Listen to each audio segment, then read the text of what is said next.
پاکستان کو درپیش security challenges سے نمٹنے کے لیے قومی یکجہتی، باخبر قیادت اور مربوط پالیسی سازی وقت کی اہم ضرورت ہے۔ صدر مملکت آصف علی زرداری کا نیشنل ڈیفنس یونیورسٹی اسلام آباد کے دورے پر نیشنل سیکورٹی ورکشاپ کے شرکاء سے خطاب۔ صدر نے قومی سلامتی کے شعور کو مضبوط بنانے کے لیے شرکاء کی کاوشوں کو سراہا۔ ISPR کے مطابق نیشنل سیکورٹی ورکشاپ ملک میں قومی سطح پر مکالمے کو فروغ دینے کا پلیٹ فارم ہے، ادارہ جاتی صلاحیت بڑھانے اور قومی سلامتی کے لیے مشترکہ قومی حکمت عملی کو آگے بڑھانے کا پلیٹ فارم بھی ہے۔ ورکشاپ میں ارکان پارلیمنٹ، سینئر سول اور فوجی افسران اور تعلیمی اور سول سوسائٹی کے نمائندگان کی شرکت۔ صدر مملکت نے گریجویٹس میں اسناد بھی تقسیم کی۔ بھارت روسی صدر پیوٹن کے دورے سے زیادہ پر امید نہیں۔ پیوٹن کا دورہ بھارت میں دفاعی معاملات پر کسی بڑے بریک تھرو کا امکان نہیں۔ بھارتی سیکرٹری دفاع راجیش کمار کا اعتراف، کہا پیوٹن مودی ملاقات میں دفاعی تعاون اور ہتھیاروں کی ترسیل میں تاخیر پر بات ہوگی۔ دورے کے دوران S-400 سسٹم پر بھی کوئی پیش رفت متوقع نہیں۔ بھارتی حکومت روس کے ساتھ دفاعی تعاون کو آگے بڑھانے پر زور دے گی۔ صدر پیوٹن نے 4 اور 5 دسمبر کو بھارت کا دورہ کرنا ہے۔ سیشن کورٹ لاہور میں شہباز شریف کا بانی PTI پر 10 ارب روپے ہرجانے کا case. Speaker Punjab assembly Malik Ahmad Khan نے اپنے بیان ریکارڈ کرا دیا ہے۔ بیان میں کہا کہ بانی PTI نے شہباز شریف پر رشوت لینے کے جھوٹے الزامات عائد کیے۔ شہباز شریف نے بطور وزیر اعلیٰ اور وزیر اعظم عوامی خدمت کی۔ بانی PTI کے الزامات کے ذریعے شہباز شریف کے خلاف گمراہ کن پروپیگنڈا کیا گیا۔ میڈیا سے گفتگو کرتے ہوئے اسپیکر پنجاب اسمبلی کا کہنا تھا کہ یہ کیس 7 سال سے چل رہا ہے۔ نظام کو ٹھیک کرنے کی بات ہو تو شور اٹھتا ہے۔ آئین لکھنے کا حق صرف پارلیمنٹ کو ہے، سپریم کورٹ کو نہیں۔ بانی PTI کو یہ انوکھا لاڈلا ہے کیا؟ شہباز شریف کو اسی جیل مینول کے تحت جیل میں رکھا گیا تھا۔ شہباز شریف کو تو گھر کا کھانا بھی نہیں دیا جاتا تھا۔ جیل مینول میں کہاں لکھا ہے تشدد کسی بھی صورت جائز نہیں؟ بعض اوقات پولیس کی جانب سے تشدد ماورائے عدالت قتل کا باعث بنتا ہے۔ سپریم کورٹ نے پولیس حراست میں تشدد سے متعلق کیس کا تحریری فیصلہ جاری کرتے ہوئے کہا کہ پولیس فورس پر ایک مؤثر اور بیرونی نگرانی ناگزیر ہے۔ زندگی کا حق سب سے اعلیٰ انسانی حق ہے۔ آئین ریاست پر یہ ذمہ داری عائد کرتا ہے کہ وہ ہر شہری کے حق زندگی کا تحفظ کرے اور حراستی تشدد اور قتل کو روکے۔ بنیادی حقوق کا اصول ایک محفوظ اور منصفانہ معاشرے کو یقینی بنانا ہے۔ پولیس ہر شخص کی جان، آزادی اور وقار کے تحفظ کی ذمہ دار ہے۔ قانون پر عمل کیے بغیر کسی شخص کو نقصان پہنچانا بنیادی حق اور شفاف فائل کے حق کی خلاف ورزی ہے۔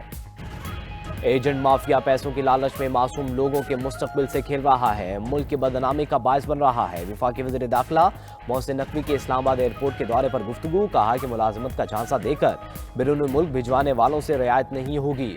محسن نقوی نے امیگریشن پروسیس، عملے کی موجودگی اور مسافروں کو درپیش مسائل کا تفصیلی جائزہ لیا۔ بیرون ملک سفر کرنے والے مسافروں سے ملاقات، شکایات بھی سنی۔ FIA اہلکار کو بہترین کارکردگی پر 10,000 روپے انعام بھی دیا۔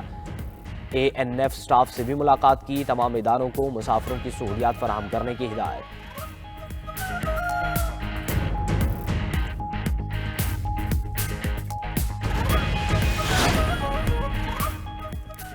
جس کی ملکیت اسی کا قبضہ، پنجاب حکومت کا 2 دن میں 1005 زمینوں کے کیس نپٹانے کا ریکارڈ۔ وزیر اعلیٰ پنجاب مریم نواز کی سربراہی میں پراپرٹی آرڈیننس کے مؤثر نفاذ پر اہم اجلاس۔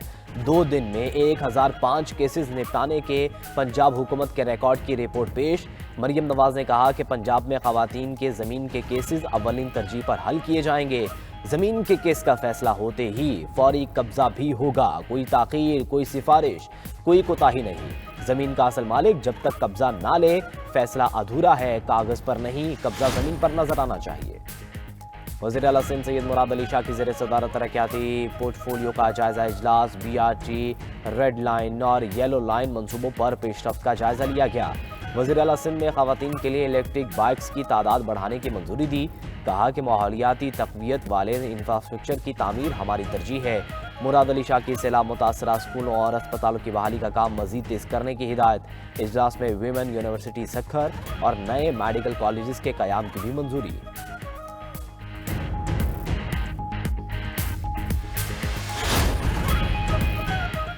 مصر کے وزیر خارجہ آج سے پاکستان کا 2 روزہ دورہ کریں گے۔ مصری وزیر خارجہ کے اسحاق ڈار سے 1 on 1 ملاقات ہوگی۔ دونوں ممالک کے درمیان وفود کی سطح پر بھی مذاکرات ہوں گے۔ سیاسی، معاشی، دفاعی اور ثقافتی تعاون کے فروغ پر بات چیت متوقع ہے۔ 2 طرفہ تعلقات کا جائزہ لینے سمیت خطے اور عالمی صورتحال پر تبادلہ خیال کیا جائے گا۔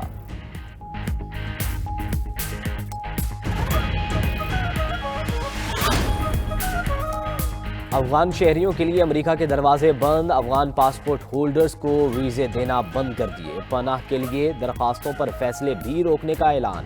امریکی محکمہ خارجہ کے مطابق عوام کے تحفظ کے لیے اقدامات کر رہے ہیں۔ بائیڈن دور میں امریکہ آئے غیر ملکیوں کی جانچ پڑتال ہوگی۔ امریکی شہریت اور امیگریشن سروسز نے تمام پناہ گزینوں کی درخواستوں پر فیصلے روک دیے۔ ہر درخواست دہندہ کی مکمل جانچ اور سکریننگ کی جائے گی۔ وائٹ ہاؤس کے باہر افغان شہری کی فائرنگ سے خاتون نیشنل گارڈ ہلاک اور ایک اہلکار زخمی ہوا تھا۔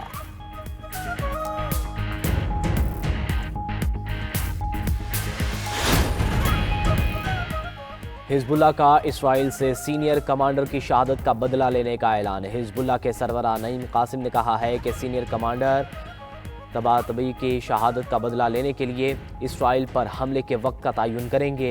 اسرائیل کو جواب دینے کا حق حاصل ہے۔ حزب اللہ کمانڈر پر اسرائیلی حملہ جاریت تھی۔ لبنانی حکومت کو اسرائیل کا مقابلہ کرنے کا منصوبہ تیار کرنا چاہیے۔ اسرائیلی فوج نے بیروت میں فضائی حملے میں حزب اللہ کے چیف آف سٹاف علی طبطبائی کو شہید کیا تھا۔ شوگر کے مریضوں کے لحاظ سے پاکستان پہلے نمبر پر آ گیا۔ ملک کی 30% سے زائد آبادی شوگر کے مریض، متاثرہ افراد میں نوجوانوں کی تعداد بھی بڑھنے لگی۔ انٹرنیشنل ڈائبٹیز فیڈریشن کی رپورٹ میں چونکا دینے والے حقائق سامنے آ گئے۔ رپورٹ کے مطابق پاکستان میں شوگر کی شرح 30.8% ہے۔ کویت 25% کے ساتھ دوسرا، مصر تیسرا اور قطر چوتھے نمبر پر ہے۔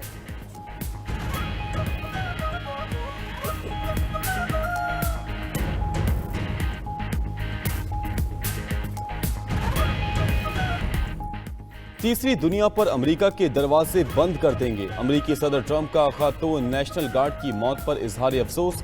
میڈیا سے گفتگو کرتے ہوئے ٹرمپ نے کہا کہ غیر قانونی تارکین وطن امریکہ آ کر مشکلات پیدا کرتے ہیں۔ امریکہ پر بوجھ بننے والے ہر غیر ملکی کو نکال دیں گے۔ امریکی نظام کو مکمل طور پر بحال کریں گے۔ غیر ملکی شہریوں کے لیے تمام وفاقی مراد اور سبسڈیز ختم کر دی جائیں گی۔ ملکی امن کو نقصان پہنچانے والے تارکین وطن کو ملک بدر کر دیا جائے گا۔ ٹرمپ حکومت کا 19 ممالک کے شہریوں کے گرین کارڈز کا دوبارہ جائزہ لینے کا فیصلہ۔ ادھر وائٹ ہاؤس حملے میں زخمی امریکی اہلکار چل بسی۔ 20 سالہ سارا بیکسٹروم کا تعلق ویسٹ ورجینیا سے تھا۔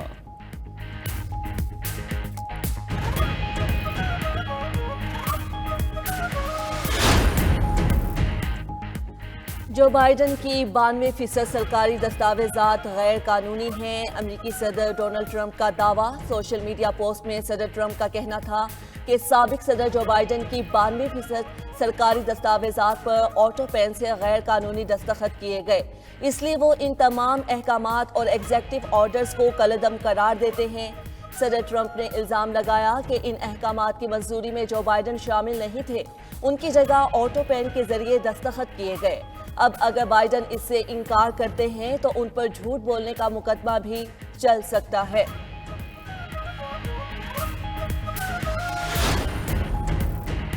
یوکرین کے صدر ولادیمیر زیلنسکی کے چیف آف سٹاف کے گھر پر اینٹی کرپشن کا چھاپا۔ اینڈری یرمارک نے اپنے گھر چھاپے کے بعد استعفیٰ دے دیا۔ یرمارک امریکہ کے حمایت یافتہ امن مذاکرات میں یوکرین کی نمائندگی کرتے رہے ہیں۔ اعلیٰ سطح کی بدعنوانی کی تحقیقات نے یوکرین حکومت کو ایسے وقت میں بحران میں ڈال دیا جب یوکرین روس کے خلاف اپنی بقا کی جنگ لڑ رہا ہے۔ ادھر واشنگٹن کی جانب سے مذاکرات کے لیے دباؤ بڑھنے لگا۔